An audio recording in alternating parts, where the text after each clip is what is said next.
I think the mics are working. They are on. Let's see if I got everything else right. Yep. We are live, Steve. Okay. Part 8 of Eschatology. We'll probably do 2 more parts tomorrow night, and that will, I think people will know enough to be able to discern what is right when it comes to these things. If you're just tuning into us, we are Bible Logics, but we are currently doing a series, Discipleship Academy. We want to get people certified in these doctrines.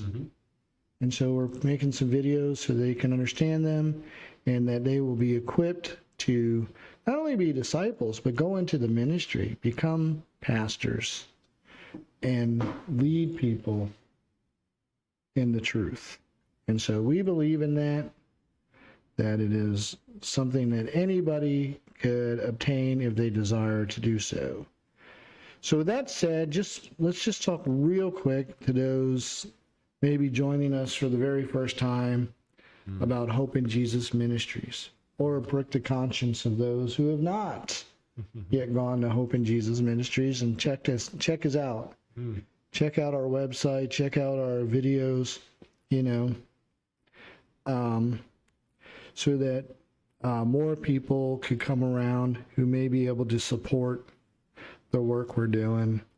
Like I said, the Gospel Garden is our latest endeavor, but also we're ending our first session with the mentoring program of 3 months of inmates mentoring other inmates in spiritual things, particularly the security of their salvation, the clarity of their salvation, and great testimonies coming out of that today. Out of the 5 guys, we heard 3 testimonies, all the same thing about how the people are unclear about their salvation. And then they've helped them to clear that up.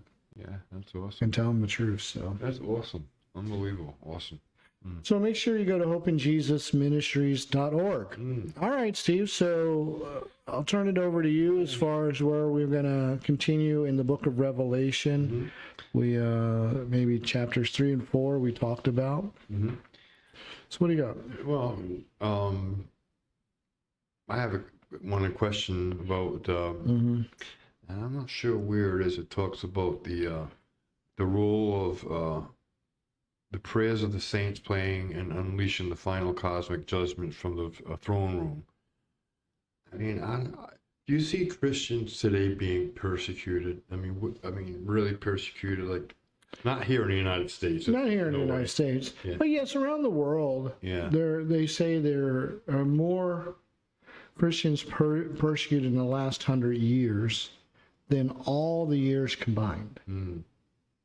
Right? Nigeria has a tremendous persecution going on in the world. But the ones you're talking about, is it? I know it's in 5. Is it in 5? I mean, no, I'm not sure. Let's see.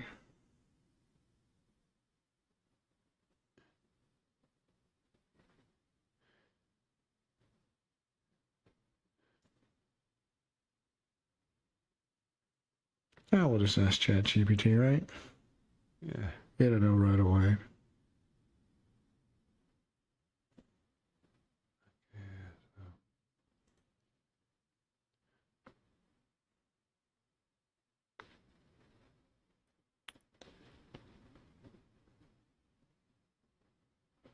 Where in the book of Revelation?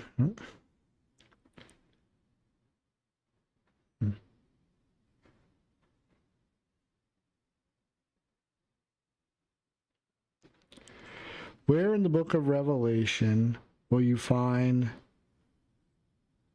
men praying under the throne of God? Close enough. Revelation 6:9. I said men, but when he opened the 5th seal. I saw under the earth the souls of those who had been slain for the word of God and for the testimony which they held. And they cried with a loud voice, saying, How long, O Lord, holy and true, until you judge and avenge our blood on those who dwell on the earth? All right. So now let's back up. Did he say? Did he tell you what is in the fifth seal? No.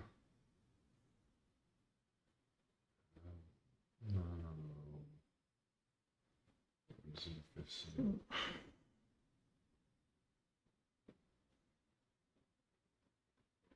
Seven seals. Only let me open second seal, third seal. A great earthquake. So when you open up the Oh, that's fifth the seal, sixth seal, that's the sixth. yeah, when you open the fifth seal, it's all under the altar. Seals and crime. What is mine?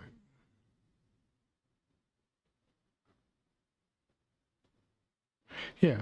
So behold, a great earthquake. The sun became black as sackcloth after hair, and the moon became like blood, and the stars fell to the earth. So now, like I said, it's not like this.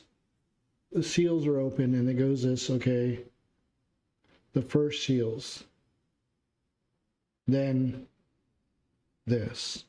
It's more like from 1 to 7, because they all end the same. The sun is blackened. Mm, yeah.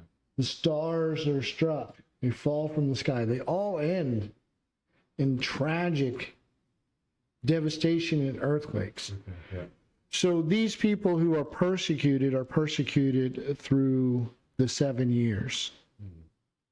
Okay. Okay. And probably more likely, these are people after the first 3.5 years who didn't receive the mark of the beast. And so they're crying out, hey, how long? Yeah. When is this going to be over and we can receive our robes and have victory? Mm-hmm. He says, well, it's not far away. The fifth seal's been opened. So I believe this is the latter end of the 7 years. Okay. Okay. Somewhere in the last 3 months. Mm-hmm. Are you with me? Yeah. So, I mean, it could be that they were killed earlier on, but people are already getting tired. Yeah. When are you gonna judge and avenge our blood on those who dwell on the earth? Mm. And I said, well, how's this? Yeah. I'm gonna turn the sun black as sackcloth. Yeah. The moon like blood. Stars fell. Yeah. Right? The skies receded as a scroll. Mountain. And every The mountain. kings, right, cried out. That's going to be a tremendous earthquake. Because think about it. It says every mountain and island was moved out of its place. Yeah. You know what I mean? Yeah. Venezuela, it's going to make it look like a kiddie ride. Right? And that's what I'm saying. Eventually it's going to impact the whole world, Yeah. these things, but So, do you think that people will understand why this wrath is coming because of Israel?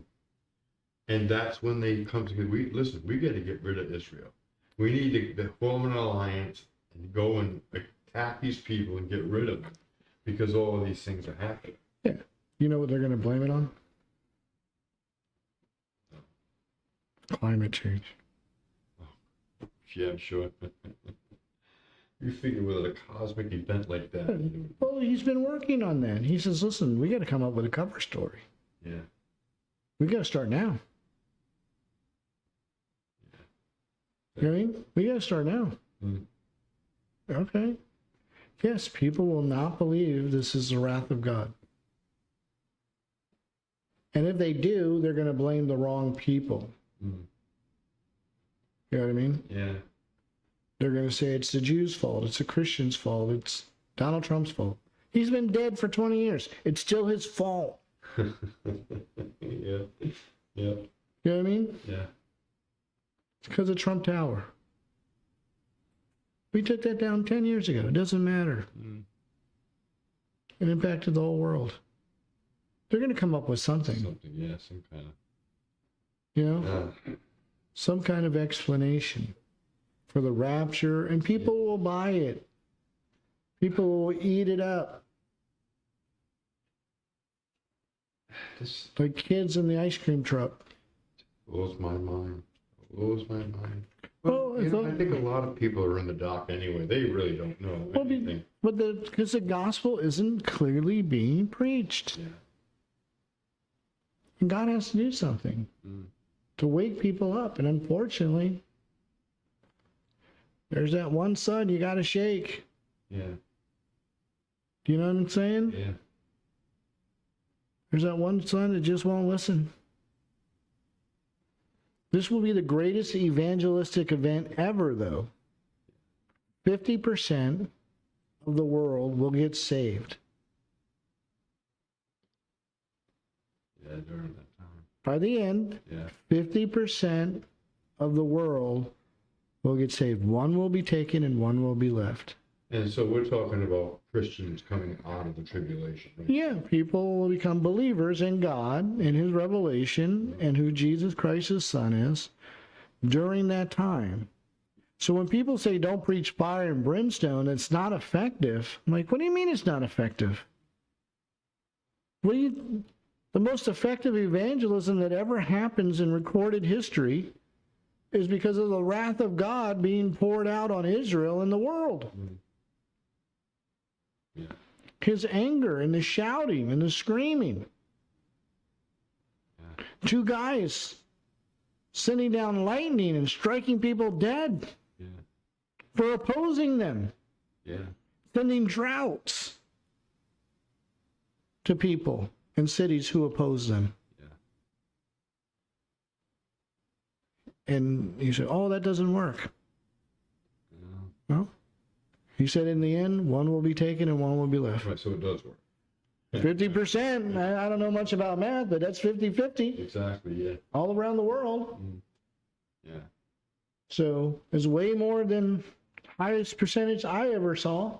Yeah, I think that there are even some believers today that are skeptical about these things because, I mean, there's been conflict and there's been unrest in these countries for many years, and so they kind of look at that and say, well, you know, we're just like it says in the word where it says that some people will say, well, where is your Christ?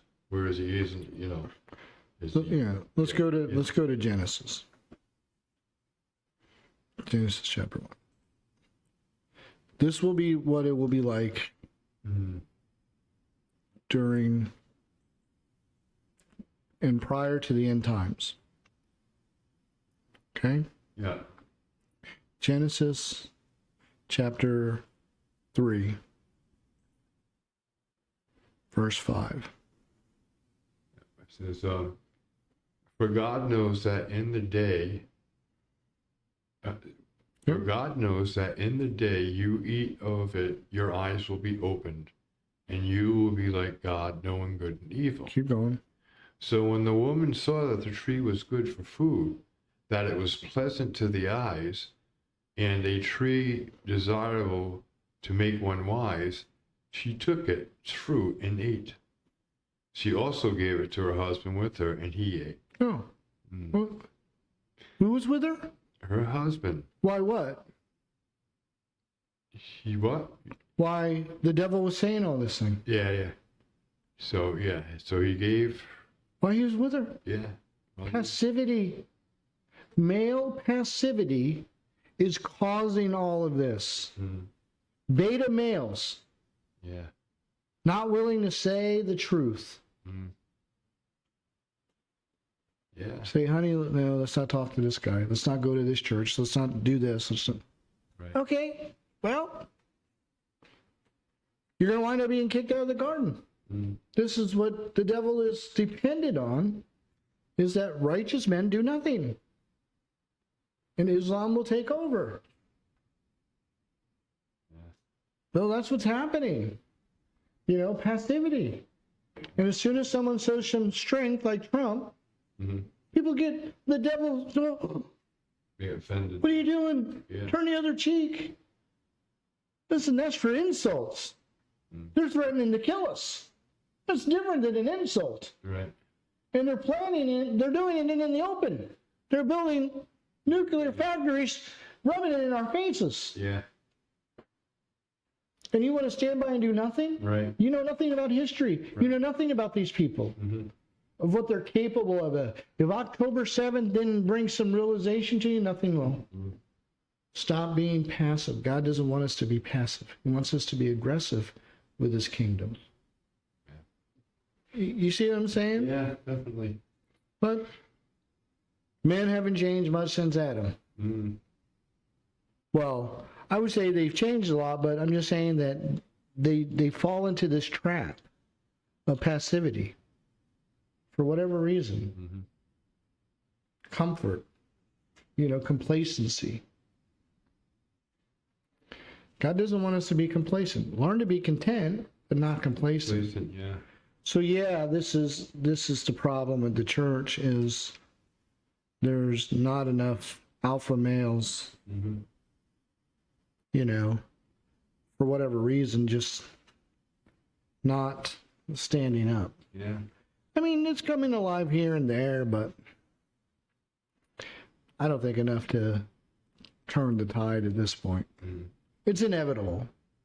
Yeah, you have to think of at what point. It's inevitable. I just hate to have it happen on our watch. Yeah. And like I said, I mean, 70 AD is definitely the final cutoff date as far as the church age, as far as I'm concerned. I could be wrong. Well, 70 AD would be the beginning of the church anyway. I mean, then. Right, so 2070 is what I'm saying, that's the absolutely cutoff date of the church age. So. But we're seeing so many of the signs in this generation, in this time, concerning Israel, concerning the church, concerning evangelism, concerning the truth. We're seeing it. It's just, is it low enough for God? Right. Right? Now, I don't know how this report is, but 250,000 women were raped. Now, I can't believe this is in the UK, the United Kingdom. 250,000 women brutally raped by Indonesian Muslim gang men. Brutally. This is the report. Right. That's astounding. I can't believe it, But I mean, again, like I said, when that kind of stuff is so oppressive and nobody is doing nothing. Right. That's what it seems like it. Yeah. Right? Yeah. 350,000 kids went missing under Joe Biden's let every Muslim into the country possible. Yeah. Oh, yeah. Right? What did Somalian pirates, the dumbest people on the planet, come to America and are able to embezzle $7 billion? And nobody does anything? These are stupid people. These are low IQ people. Yeah.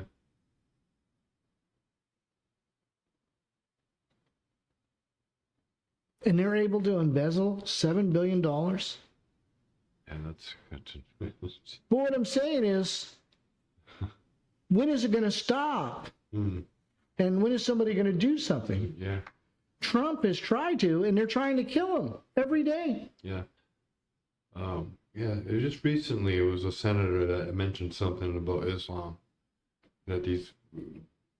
about them taking over, and that we better do something now about it. We better stop doing something now. I forgot what senator that. The Supreme Court, one of them was the birthright citizenship. Oh my goodness. Yeah, I know, huh? And I bring all this up is because, yeah, we're seeing some of these things where power is supposed to protect us, Right. and they're not. Yeah. And we're powerless. And when God sees that, this is when he takes action. When he sees that there's no one in the cities doing anything about it, he will. You know what I mean? Because he loves the innocent, the helpless, the weak. He doesn't like to see them treated that way. Right.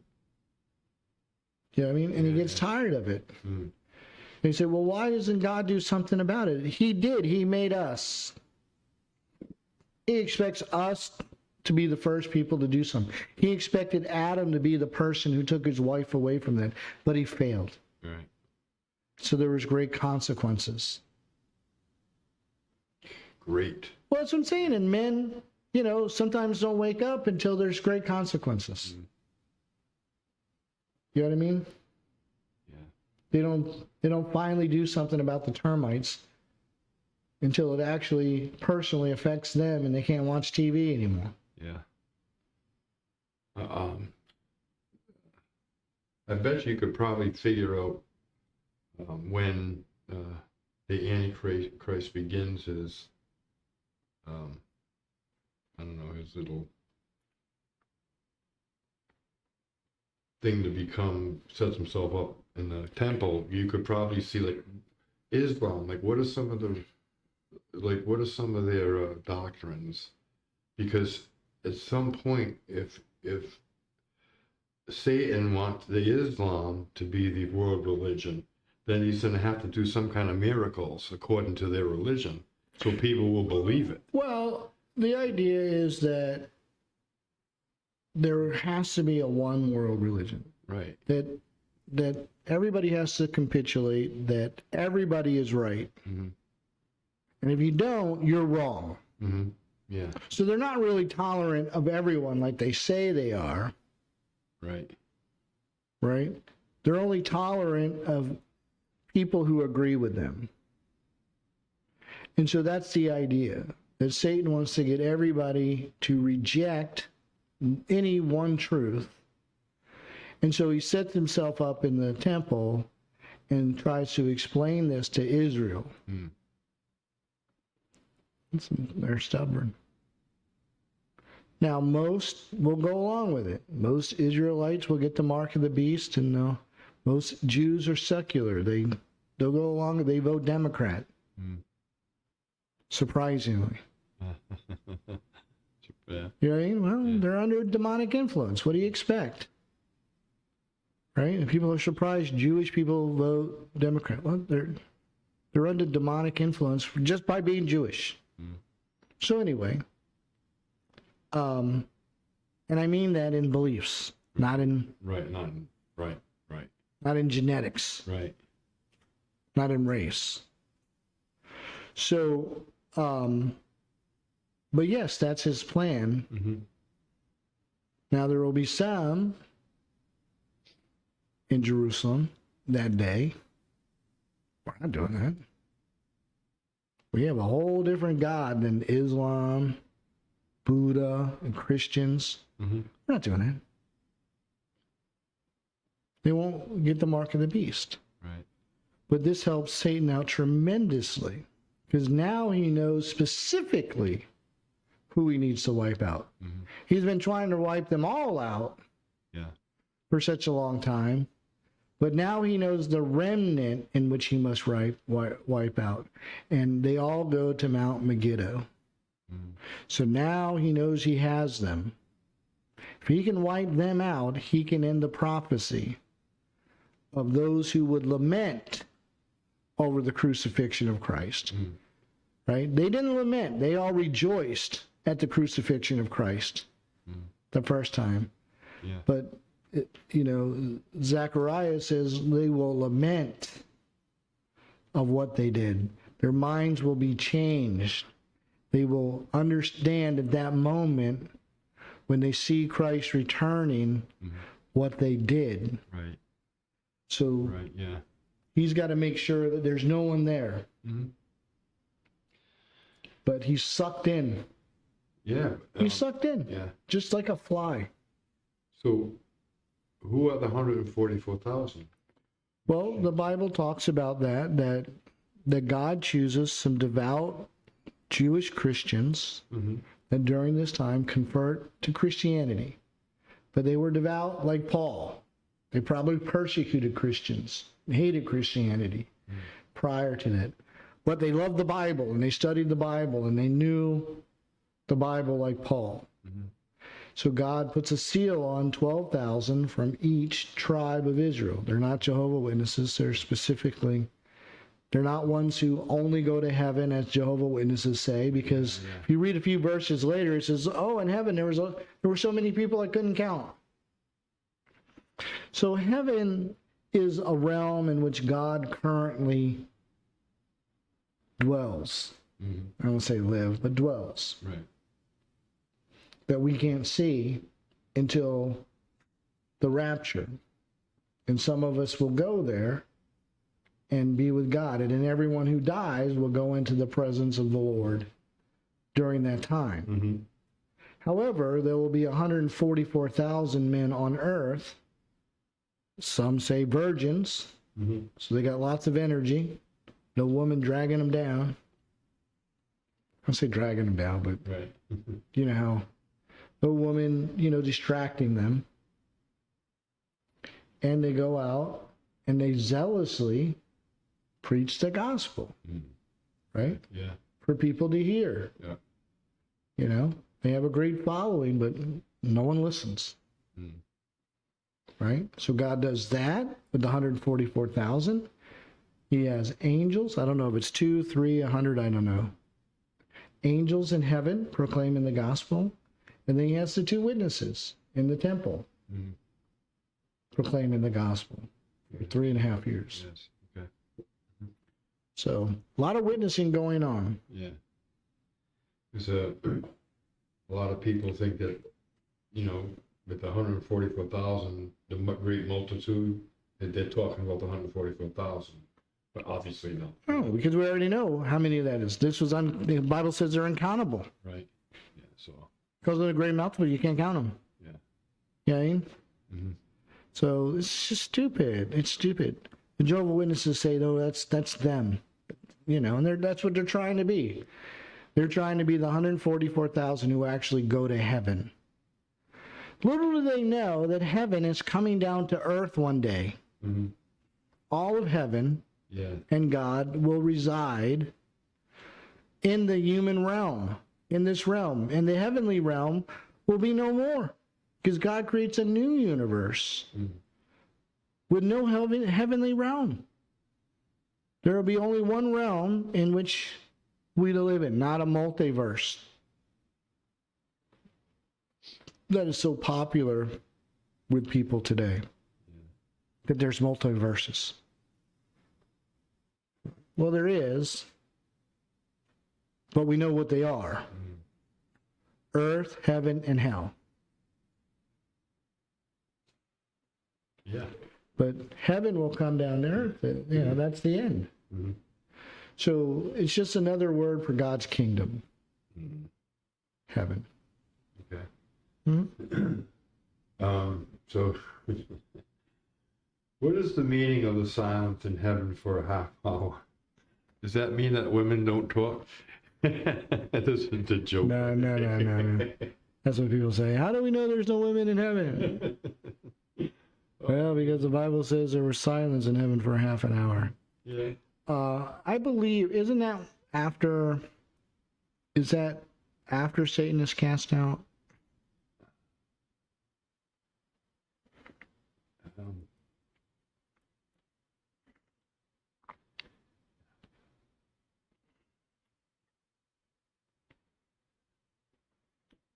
What happens in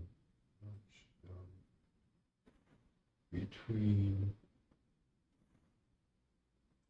7?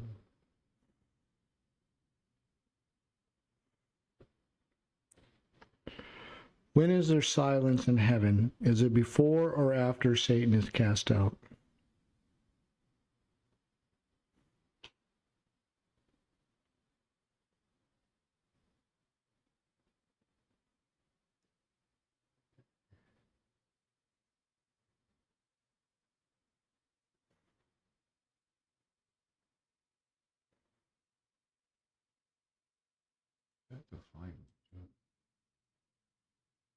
I mean, they say it, but I'm not so sure. So 8:1. Let's go. Revelations 8:1. Mm-hmm. Okay.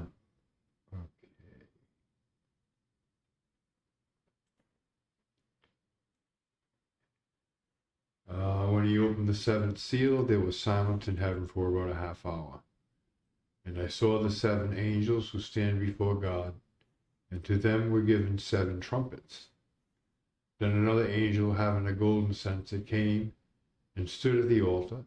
He was given much incense, that he should offer it with the prayers of all the saints upon the golden altar, which was before the throne. And the smoke of the incense, with the prayers of the saints, ascended before God from the angel's hands. Then the angel took the censer, filled it with fire from the altar, and threw it to the earth.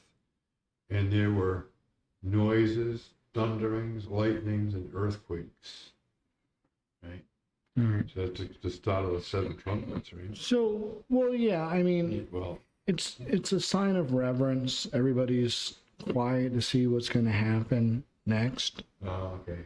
Yeah. You know what I mean? That seems to be a part of it. It says a third of the living creatures in the sea died.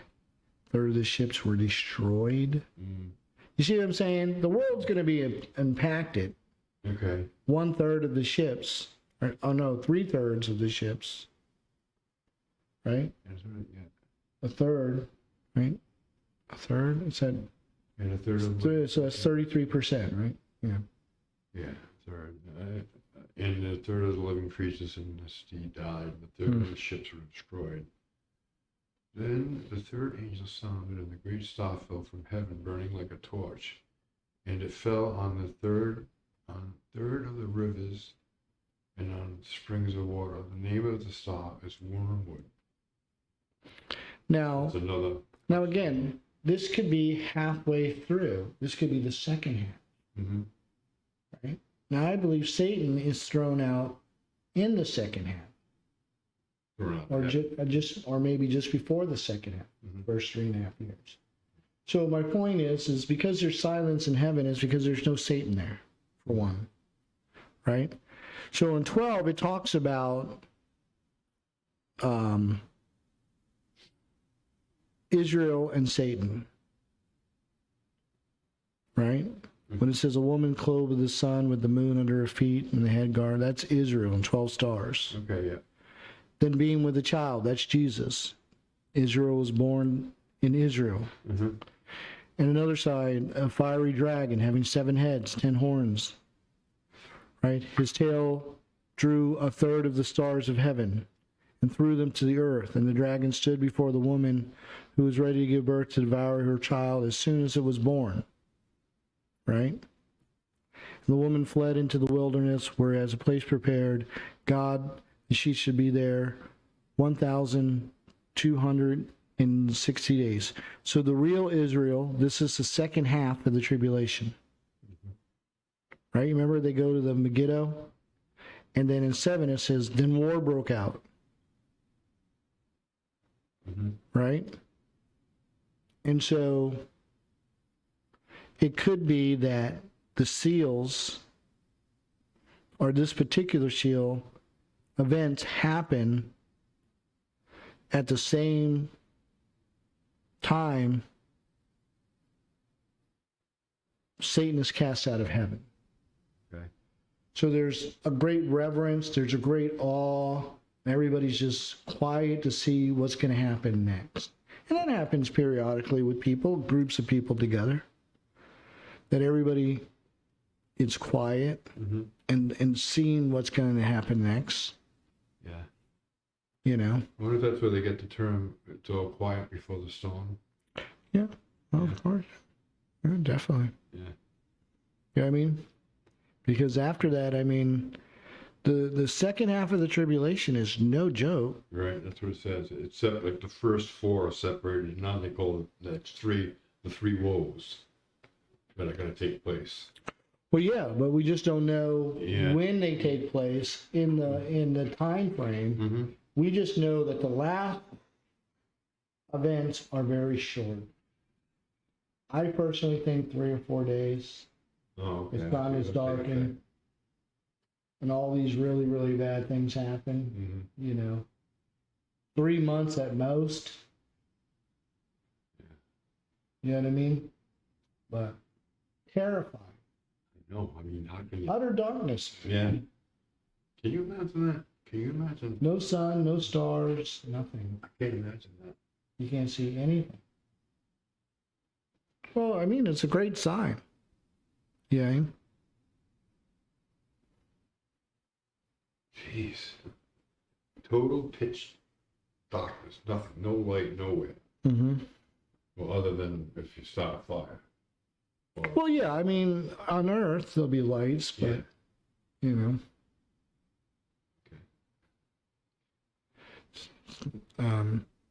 So, again, you know, there's an event that happens after 12, and maybe that's where we'll start next time, Yeah.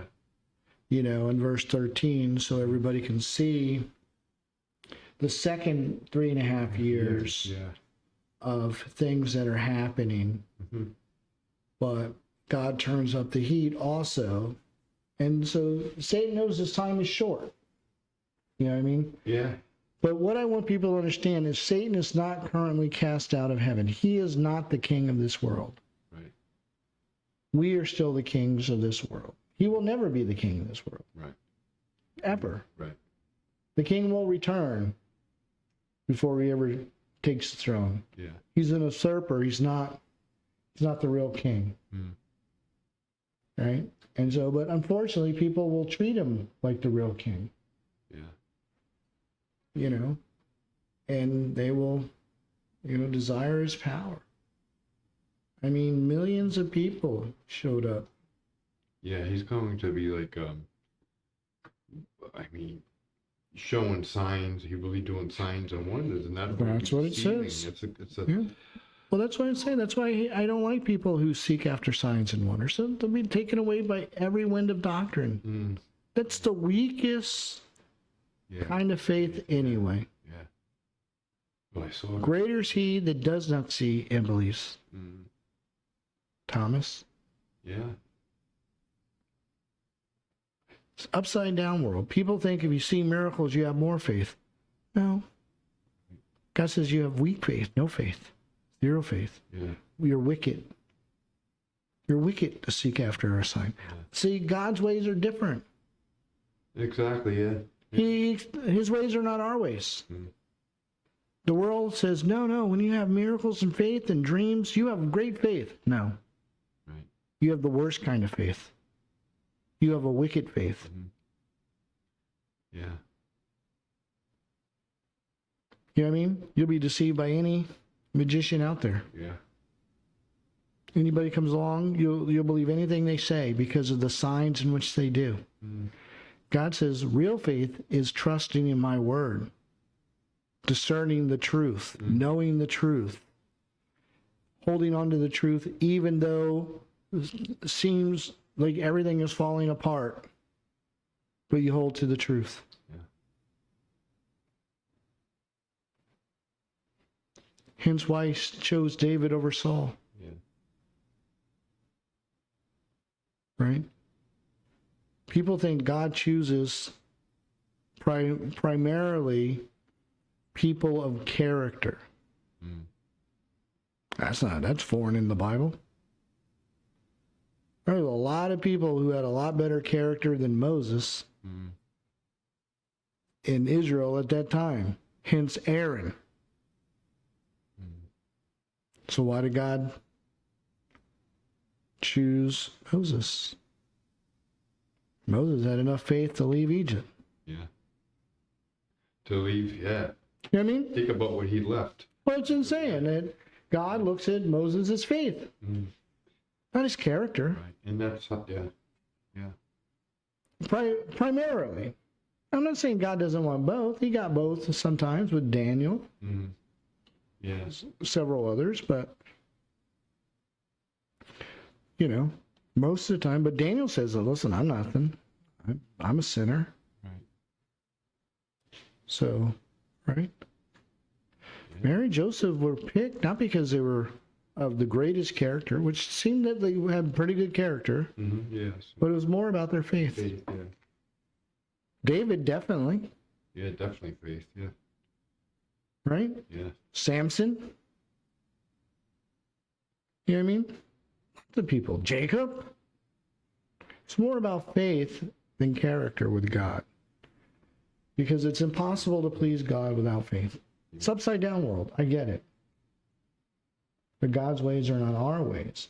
And it's the same thing. You will be tested whether you believe God by faith, meaning you don't see and you believe. Not that you do see and believe. That's not faith.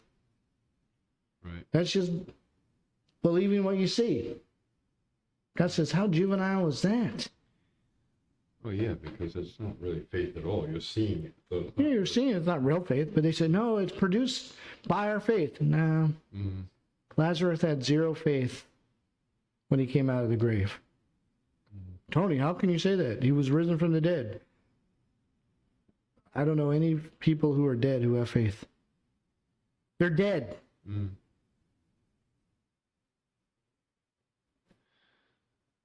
God didn't look at Lazarus and say, hey, how much faith you got?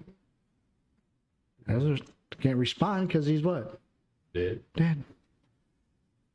So it's not about the amount of faith in what you see. I mean, this is why Jesus wept. He told him he was the resurrection, but they didn't believe him. So he had to go and prove it. And he's like, oh, what a weak, foolish group of people. Yeah. They're never going to make it. True. Right? Yeah. And so that's the church today. When people get money, they, okay, well, it's God. God's blessing me. God's Yeah, okay, well, Iran gets a lot of money too. Yeah. A lot of rich people in Iran, India, China. They worship satanic things all the time. So is God blessing them? No. Okay, then stop doing the reverse Uno. And making it, no, I'm blessed because listen, it is what it is. It's reversing. Like that. So anyway, Yeah. all right, we'll start in chapter 13 of Revelation, and we'll Okay. scare the heck out of people. Oh boy, if this doesn't scare you, then I don't know what will. All right, let's see.